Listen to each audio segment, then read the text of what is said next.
अब देर नहीं है, बहुत जल्दी छूटने वाला। एक छोटी सी कहानी है कि एक नवयुवक किसी साधु के आश्रम गया। तो साधु का जो आश्रम था वो सीढ़ियां चढ़ करके वहां पहुंचते थे लोग। तो जब वो नवयुवक सीढ़ियां चढ़ रहा था, नौजवान व्यक्ति, तो सीढ़ियों पर धमक के पैर रखता था और ठसक मार देता था। तो महात्मा ने देखा उसको कि जवानी की अकड़ है। महात्मा को लगा कि मेरे पास आ रहा, इतना अहंकार लेकर आ रहा। जब तुम किसी साधु के पास में अहंकार लेकर जाते हो, कोई आशीर्वाद नहीं मिलता। और जब अहंकार को फेंक कर जाते हो खाली होकर के, तो आशीर्वाद इतना मिलता है, फिर तुम भरे होकर लौटते हो, सब कुछ कृपा हो जाती है। वो नवयुवक बड़ी अकड़ से पूछा, कहाँ है महात्मा जी? बाबा जी से मिलने आया। बाबा के शिष्यों ने कहा, थोड़ा बैठो शांति से, पानी पी लो। अरे पानी वानी कुछ नहीं, सीधे मिला दो हम। अरे बोले बाबा ध्यान में है। अरे ध्यान बाद को करेंगे, पहले हम मिलेंगे। शिष्य ने जाकर बताया कि ऐसा नौजवान व्यक्ति आया है, बड़ी अकड़ से बोल रहा है। महात्मा ने कहा कोई बात नहीं, मैं आता हूँ। महात्मा आए, महात्मा मिले। तो महात्मा ने कहा थोड़ा रेखा दिखा दो। रेखा देखा, बोले अरे 7 दिन के बाद तेरी मृत्यु हो जाएगी, सवेरे 5 बजे तेरी मृत्यु होगी। बस 7 दिन जो दुनिया में देखना देख ले, सुनना है सुन ले, करना है कर ले। 7 दिन बाद तू दुनिया में नहीं रहेगा, दुनिया तुझे भूल जाएगी, तू मृत्यु को प्राप्त होगा। उस नवयुवक का आधा नशा उतर गया और महात्मा से कहा कि महात्मा जी कृपा करो, कुछ उपाय है क्या जो ये मौत टल जाए? आप तो भगवान की भक्ति करते हो, महात्मा जी भगवान का ध्यान करते हो, तो मेरी मृत्यु नहीं टाल सकते? महात्मा ने कहा सब टल सकता, लेकिन मौत नहीं टल सकती। फिर तुम्हारी तो बिल्कुल नहीं टलेगी। बोले क्यों? बोले तुमने कभी कोई पुण्य नहीं किया है। जाओ रिश्तेदारों को मिल लो, मित्रों से मिल लो, अंतिम समय आने वाला। वो नवयुवक जब वहां से चलता, धीरे धीरे चाल में लौट रहा, सीढ़ियों की रेलिंग पकड़ करके उतरता है। उसको मौत दिख रही है कि अब कुछ बचा नहीं। उस नवयुवक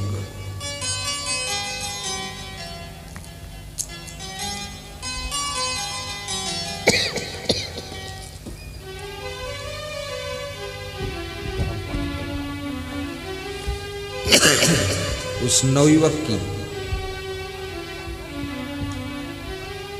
नस नस ढीली हो गई और नवयुवक चिंतित हो गया, दुखी हो गया। अब जिंदगी बचने वाली नहीं, क्या करूं? घर आया, खाट पर लेट गया। माँ बाप इकट्ठे हुए, पत्नी बच्चे सब। क्या हुआ? बोले बस 7 दिन देख लो मुझको। 7 दिन के बाद सुबह 5 बजे देखने को नहीं पाओ। बोल लो जितना बोलना है। सब रोने धोने लग गए कि ये क्या हुआ। रिश्तेदारों को खबर दी गई, वो बीमार हो गया, खाट पे लग गया। रिश्तेदार भी मिलने के लिए सब आ गए, मिल मिल कर क्रमशः जा रहा।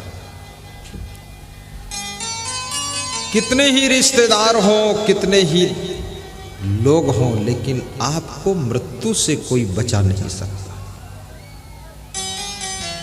मृत्यु जगत का शाश्वत सत्य है और इस लोक का नाम मृत्युलोक है। यहाँ पर जो जो जन्म लिया है सबकी एक दिन मृत्यु निश्चित है।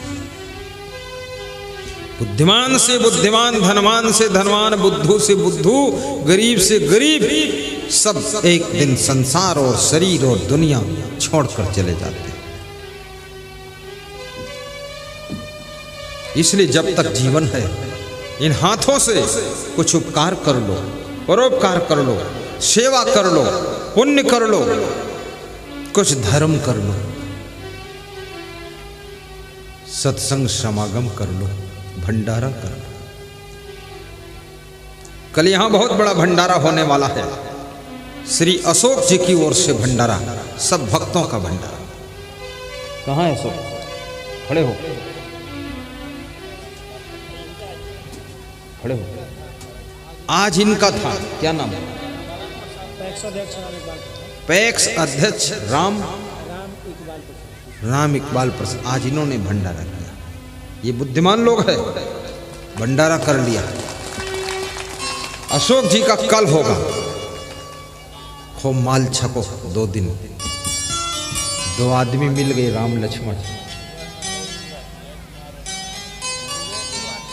विजय कुमार यादव की ओर से सुबह दही चूड़ा, 2-2 किलो दही खाओ, 3-3 किलो चूड़ा। अरे इतना मत खा लेना, नहीं तुम हॉस्पिटल जाओगे, प्रवचन कौन सुनेगा।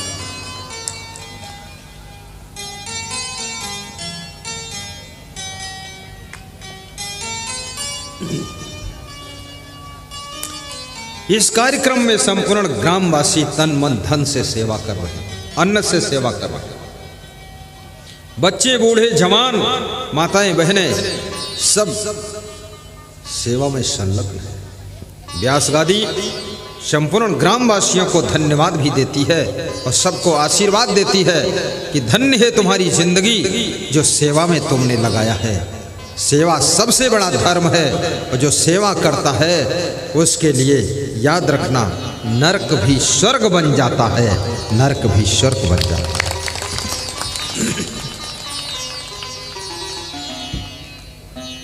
उन्नति का साधन सेवा है, जिससे ही आत्म शुद्धि होती। हनुमान जी ने राम की सेवा किया था, विभीषण ने राम की भक्ति किया था, शिवरी ने बेर खिलाकर भगवान की सेवा किया था। सेवा मनुष्य जाति की धरोहर है, सेवा नारियों का सम्मान है, सेवा पुरुषों की दौलत है, और सेवा मोक्ष की सीढ़ी है, और सेवा अगले जन्म को शुभ बनाने का फार्मूला है। इसलिए सेवा करना चाहिए।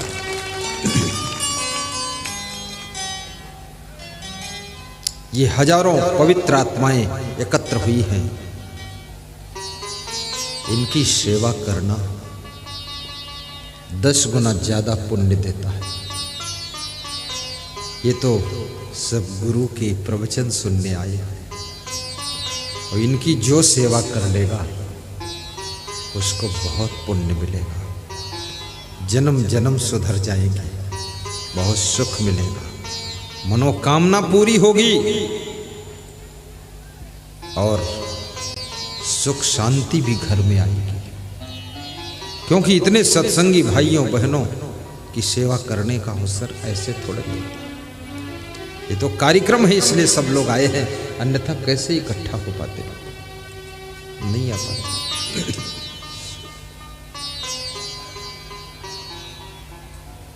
तेरे भक्त की भक्ति करूं मैं सदा, तेरे चाहने वालों को चाह करूं।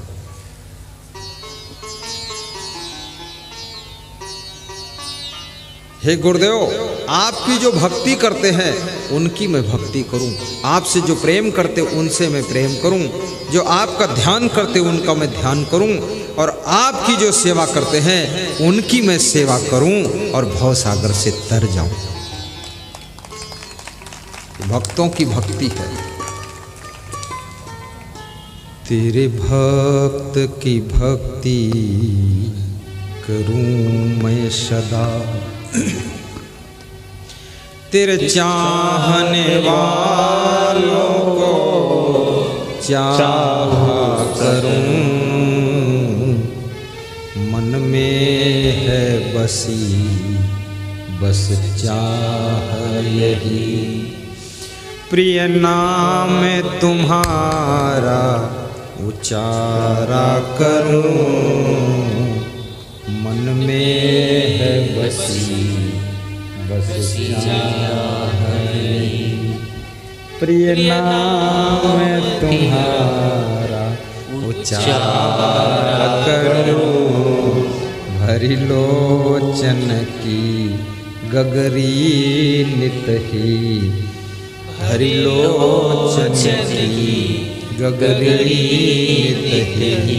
नित पाम तुम्हारे पखारा करूं, मन में है बसी बस चाह यही।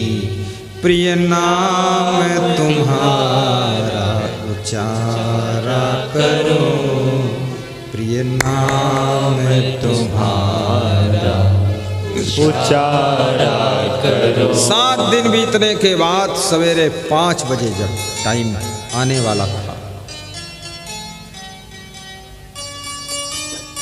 ब्लड प्रेशर डाउन हो गया उस नवयुवक का।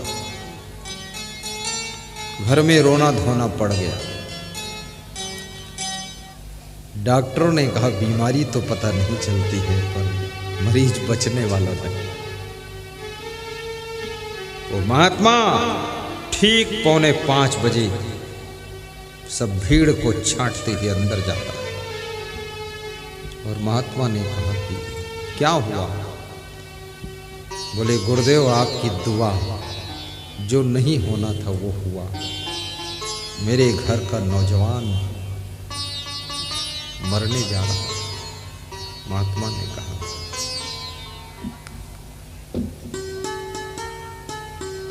कमंडल से जल निकाला, उस नवयुवक के ऊपर छिड़क दिया, मस्तक पर अंगुलियां स्पर्श की। आंख खोलता है नवयुवक, उठकर बैठ जाता है। महात्मा ने कहा हाथ की रेखा दिखा दे। रेखा दिखाया। महात्मा ने कहा कि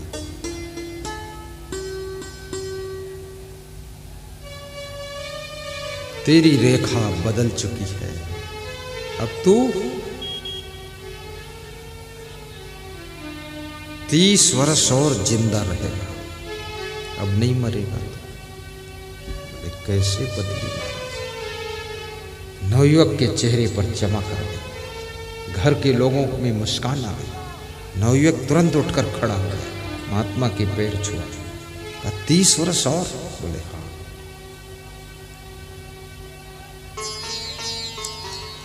नवयुवक ने पूछा महात्मा जी कैसे उम्र बढ़ गई?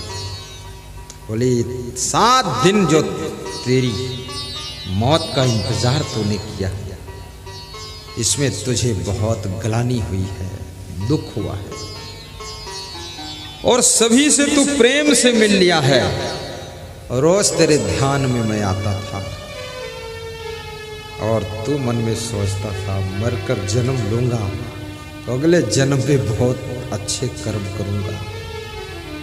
ये तेरी अच्छी सोच, और 7 दिनों में जो तूने दान पुण्य किया है, गौशाला के लिए दान भेजा है, भेजा कि नहीं भेजा? बोले भेजवाया हूं।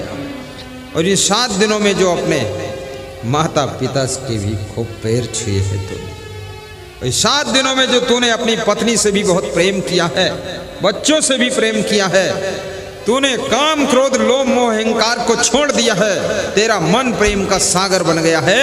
उसी पुण्य से तेरी उम्र 30 वर्ष बढ़ गई है, अब तू 30 वर्ष जिंदा रहे।